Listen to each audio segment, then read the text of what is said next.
அண்மை செய்தியை பார்த்துக் கொண்டிருக்கிறோம். உயர்நீதிமன்ற உத்தரவை முறையாக நிறைவேற்றாத காரணத்தால் நெல்லை முதன்மை கல்வி அலுவலருக்கு ஒரு வார காலம் சிறை தண்டனை விதிக்கப்பட்டிருக்கிறது. தொடர்பான கூடுதல் விவரங்களோடு இணைகிறார் செய்தியாளர் கருணாகரன். விவரங்களை பதிவு செய்யலாம். என்ன வழக்கில் இந்த உத்தரவு?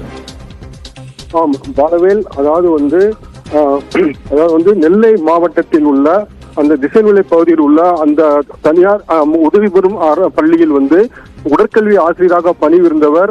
அந்த ஆசிரியை அவர் தனக்கு தன்னுடைய தற்காலிகமாக பணிபுரிந்து வருகிறேன், எனவே தன்னுடைய பணியிடத்தில் காலியாக இருப்பதால் தன்னை நிரந்தரமாக பணி அமர்த்த வேண்டும் என்று முதன்மை கல்வி அலுவலரிடம் மனு அனுப்பியிருந்தார். ஆனால் அந்த மனுவை அவர்கள் நிராகரித்து விட்டனர்.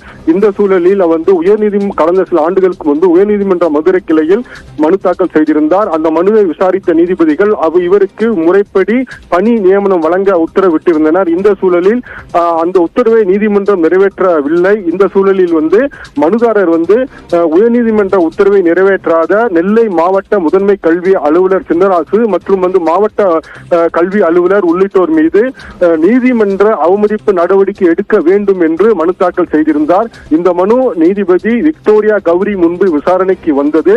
அப்பொழுது நீதிபதிகள் உயர்நீதிமன்ற உத்தரவை நிறைவேற்றாத அந்த மாவட்ட கல்வி அதிகாரி சின்னராசுக்கு 6 வார காலம் சிறை தண்டனை விதித்து உத்தரவிட்டார். பாலவேல், விவரங்களுக்கு நன்றி கருணாகரன்.